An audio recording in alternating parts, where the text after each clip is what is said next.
Bruntz, degree of difficulty for the efficiency in which Nebraska pulled off the boneyard recruiting weekend. Degree of high, very high. And we kind of are real flippant about it, aren't we? Do you see how well run that thing was? And it seems like we're a little dismissive of how much work that probably took. Well, I mean, you start this way. Like that thing was just like a compliance nightmare, right? Like you have to make sure that there's like camp components to it. You have to, is it an unofficial visit? Is it a camp? When does it become an unofficial visit? Like, did there had to be a transaction that took place, or could you do it free of charge? That's a good question. I'm sure. I'm just saying that's something you have to find out. Yeah, no, you got to teach. They had all the players ate there, which I think you have to pay that out of your own pocket because it's technically an unofficial visit. So, there was a lot that needed to kind of take place there to like get it off the ground. And then I think I was talking to a lot of coaches, 7-on-7 coaches who were there, and it's really tough to schedule these things. So like when we start looking forward, when schools start copying this, because schools are going to try to copy this, it's really tough to do this in the window that you have, because June now is all official visit season. And because you have to get teams to like wait. Normally those teams make money to go travel. Yeah. Hey, you want us into they're paying to travel. So like they're giving that up. And I was talking to, it was a team out of Chicago, and they're like, well, this guy normally would play, but he's on an official visit here, and this guy's playing. And there are a couple guys that were 26 recruits who had delayed their official visits a week to be able to be in Lincoln for this. So, if you're going to have a bunch of schools trying to do this, I'm fascinated by how the scheduling is going to work, because it's people need to keep in mind that this was focused on future classes. This is like a 27, 28, 29 play, because those were the kids who were there. I mean, there were Andrew Ivins, one of our national guys, flew up from Florida for it, and he counted over 24 top 247 players in the 27 class, and then guys who are going to be in the top 247 whenever they do it in or whenever they rank that class. So that's the play, is getting guys there for essentially an unofficial visit, have them, you're getting data and working them out and watching guys move and stuff like that. And that's the play. So no, I mean, it was a tremendous amount of work to make that happen. And you had the huddle event going on at the same time. So like while you're running a 7-on-7 tournament, camp, you have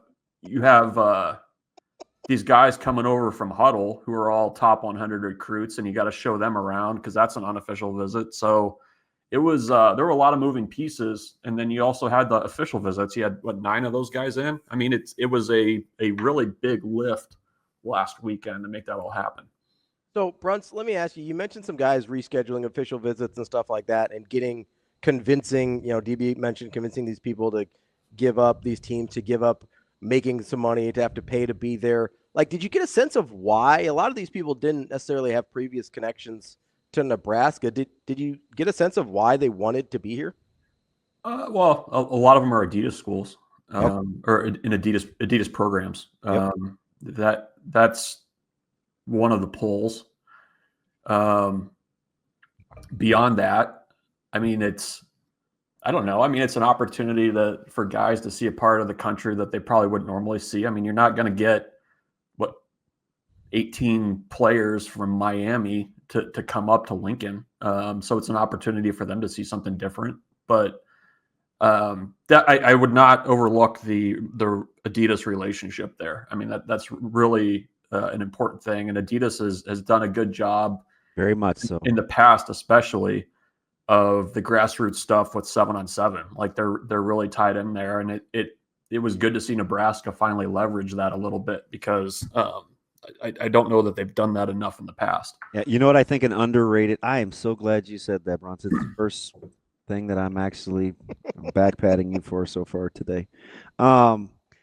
Because we forget like what an advantage it is with the online stuff and the social media footprint and the branding for these players, like at Oregon, that they get from Nike, right? So for Nebraska to be utilizing Adidas, which is their kind of their premier partner, as a conduit to and kind of a fluffer for this event, I think they got to do more of. You know what I mean? Is hey, come alongside us, like help.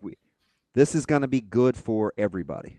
Yeah, no, I think that was the that was the big kind of connection for everybody, was just their the fact that Adidas has the tie-in, and I think too, like, I don't know, like they want to flex that brand a little. And you mentioned the social media stuff. I mean, every team came with like their media guys, and they had cameras. Every team had cameras, and everybody was posting stuff afterwards. So kind of the roll down effect of that is pretty powerful for Nebraska.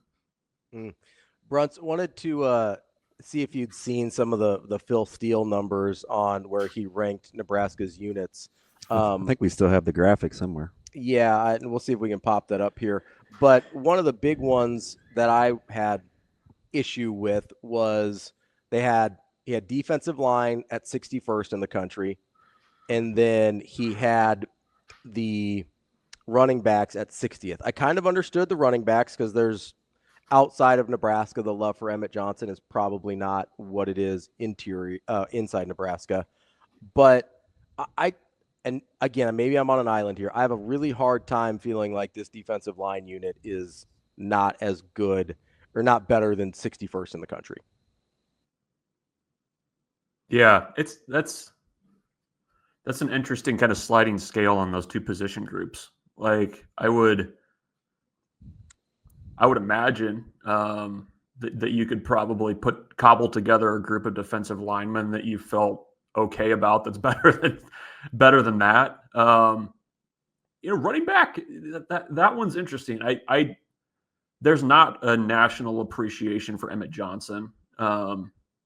It almost makes sense. It does. I mean, yeah, I can see that one more. It makes for sense. Sure. I can understand from a national perspective both of those rankings. Actually, like I get it. Like outside the bubble, if you just look at Nebraska and say, okay, you lose Ty Robinson, you lose Nash Hutmaker, you lost all these guys to the portal. I think everybody around here has a pretty strong like of Riley Van Poppel, but do they outside the bubble? I don't know. I mean, I think it's probably fair. I would say the one that being in the bubble that I'd be like, I think Nebraska's got a little bit more than that is probably the running back spot, I guess. Like, and I just think that, and the reason I think that is just because I feel like Emmett Johnson is going to be used in a way in this offense that is going to play to his strengths and allow him to play up more. I don't know what's behind him, but at least as like a frontline guy, I feel relatively comfortable with him in that role.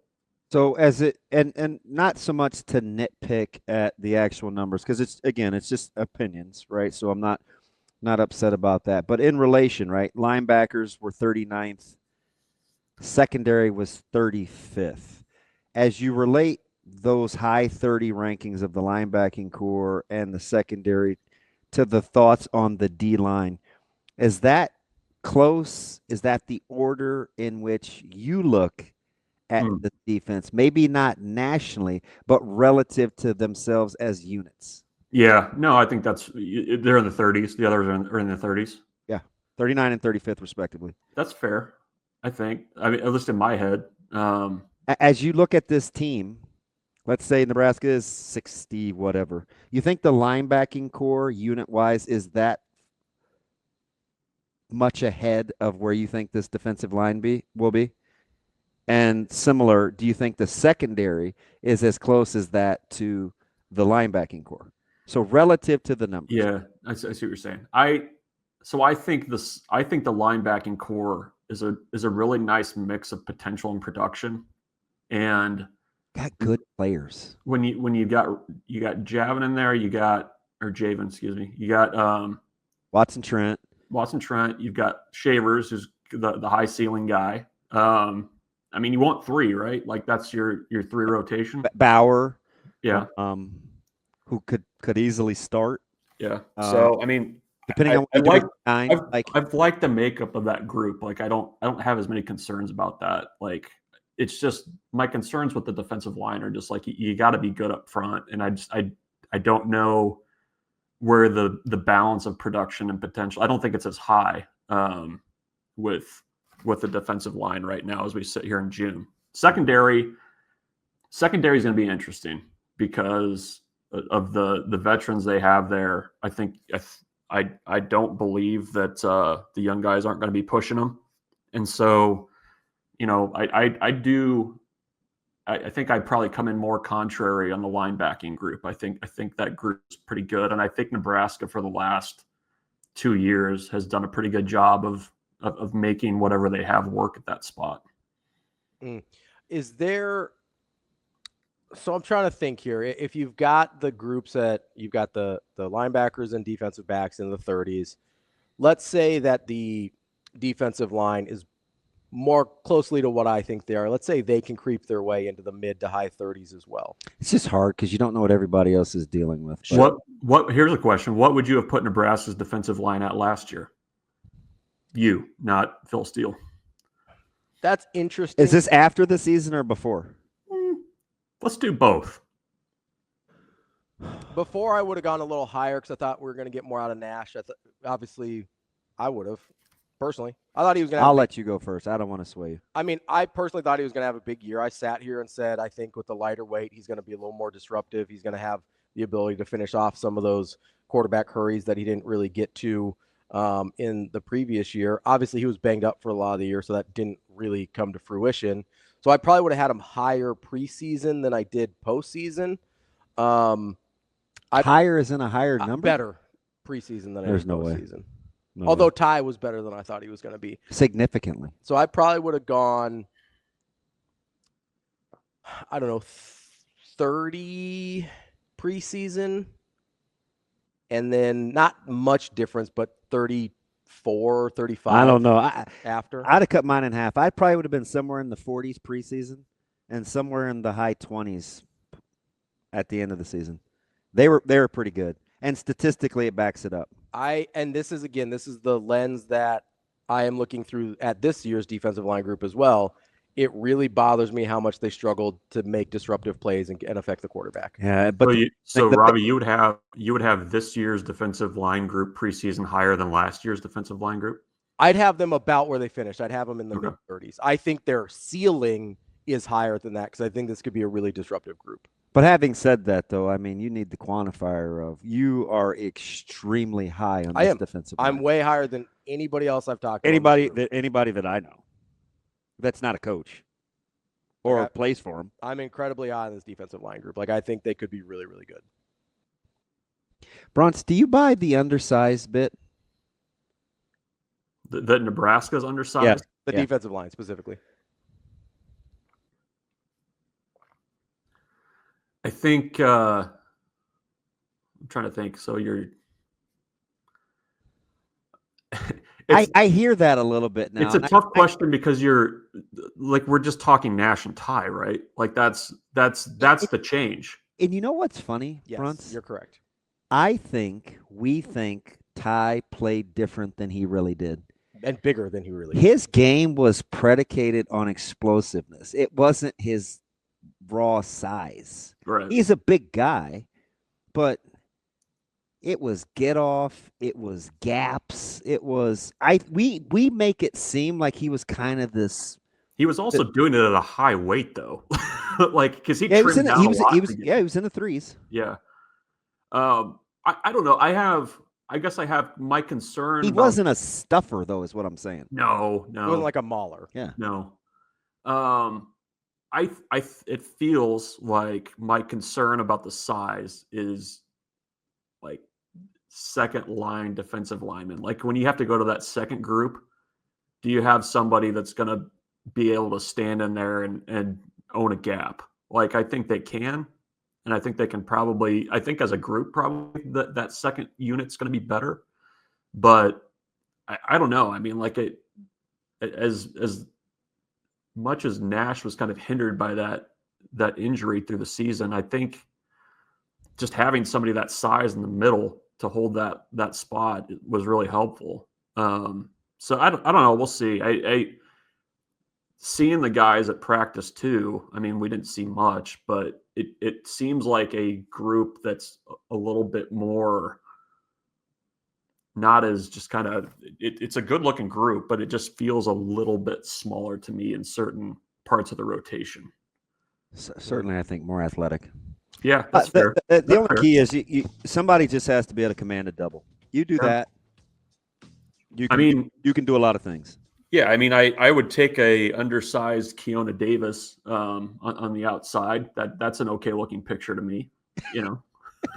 Yeah, I'm pro. I'm good with that. Good with I love to see the little air quotes. Undersized. Yeah. Bruntz, appreciate the time as always.